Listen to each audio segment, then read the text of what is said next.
again, I'm not legal staff, and I'm not university staff at your university, so make sure you do go talk to them. And this is what actually these tips are all going to be about. Is a lot of things like this. So in terms of getting ethics or IRB approval, what I would do is look at what other previous applications have done to get approval. Sometimes you can get that from other your colleagues or something like that. You can also learn a tremendous amount from these previous applications. You just go and sort of see what they're doing. Often, a lot of the not directly in any sort of way, but you can copy the sort of format of what they're doing. Not like copy as in like cut and paste.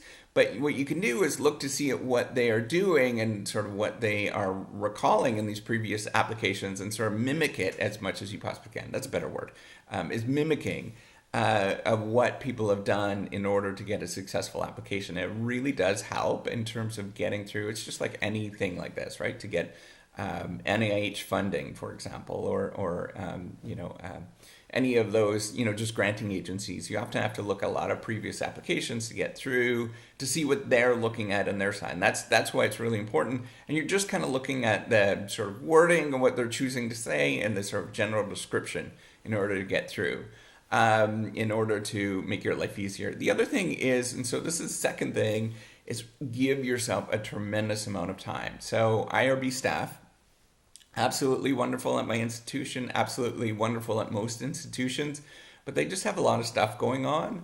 And so you're going to have to realize it's going to take some time to get through the process. So I want you to think in sort of time frames. I don't want you to think in terms of like weeks. I want you to think in terms of months to get approval. So start really, really early with this. So before you think you're actually going to get to the point where you can do the research or you're going to want to do the research, just start the IRB process much before that. The course takes forever to take the course. It's going to take you, hours to take these sort of courses to get through.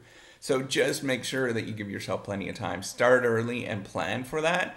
If this is your first time that you've done it, I would say plan to, okay, you're going to do research in 6 months from now. So start it now, start the IRB process now, and then sort of plan for an initial submission of your IRB research, your application, say maybe in 2 months from now, and then hoping that in 6 months, 6 to 8 months, that you're going to get IRB approval. And that's all good, right? You want to make sure that they're actually taking their time. It means that they're deliberating.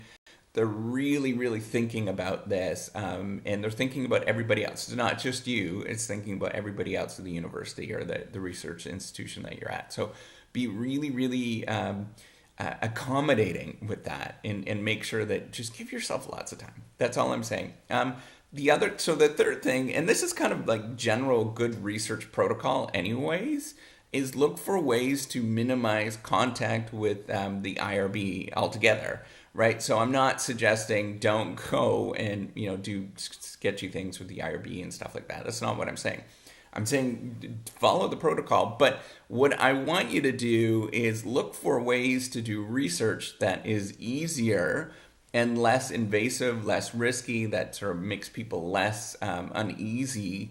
That is, you're going to run into all these kind of issues, right? So if you want to do some surgical procedure on people, well, then you do something that's not as invasive, right? So you do it on simulations, right? So you'd find like a dummy and try to do the research on a dummy instead of on people.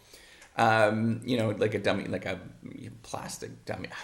I'm not into, I'm not kind of a medical person. So, but you get where I'm getting at, right? So you want to take your risk way down, right? So if you're doing, survey research, for example, see if you could do it in terms of looking what is already available on the internet or data that's already available someplace that's publicly available. And then your risk goes way down, makes the process so much more easier to get through.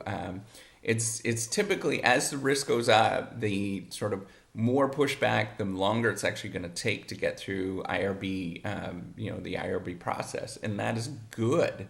You want them to do that. That means they are looking out for you, they are looking out for the university, and they're looking out for the respondents or the, the people that are in your study. So you want them to take a long time and deliberate these things and ask a lot of questions. Thank you, by the way, if you're an IRB review board person, if you're part of it, thank you so much for doing this. You're doing a great job. The other thing is so expect, just get a lot more pushback and just look for things that are easier to do.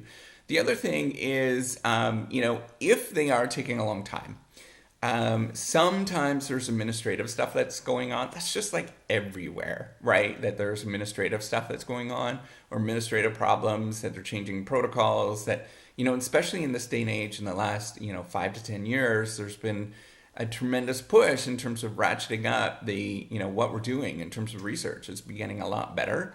So what does, research getting better mean? It means that like the standards are just getting way higher. So everybody across the board, across everywhere, across science is getting, the standards are just going way up.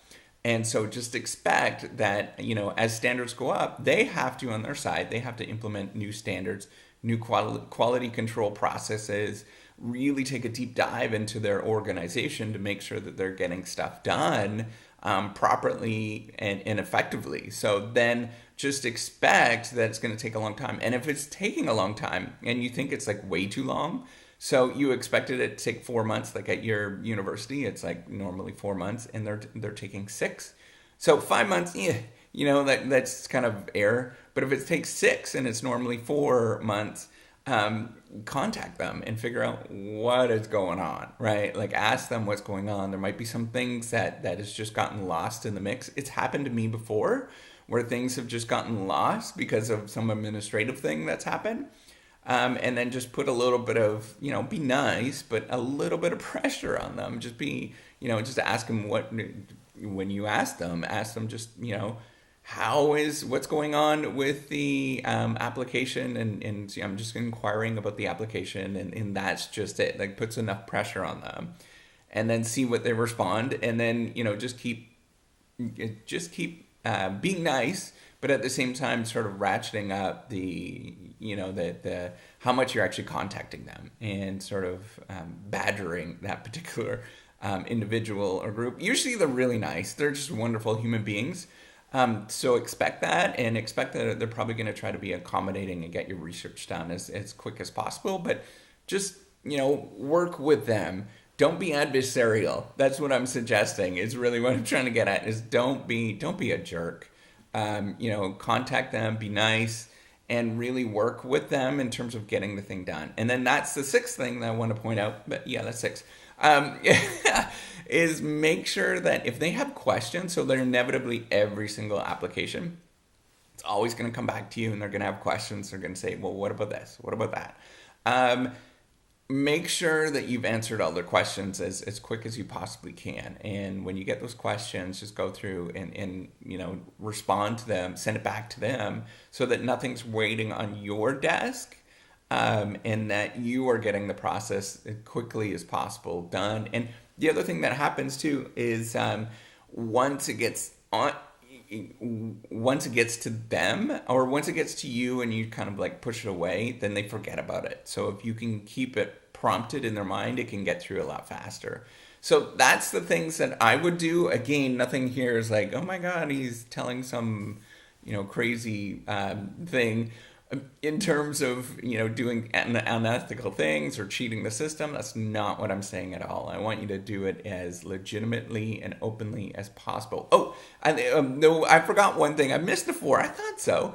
If you use, when you're going through the IRB process, be really specific in what you're doing with the study. But at the same time, trying to give yourself leeway to some degree in terms of what you're going to end up doing through it, right? So you want to be very specific, but at the same time, pointing out where there's moments where you're just kind of uncertain. All research is like that. That's totally normal. And that, you want to work through this kind of thing. And then that just kind of gives you more openings to keep working at the application. It sort of might help. They might sort of have some questions with those moments, but at the same time, it allows you more sort of ways to do repeat research in the future, right? And that's kind of what you're thinking about, is that you want to interact with them and do everything specifically, do everything that you should be possibly doing, but then, acknowledge that there is room for more research and possibilities in the future with this particular research stream.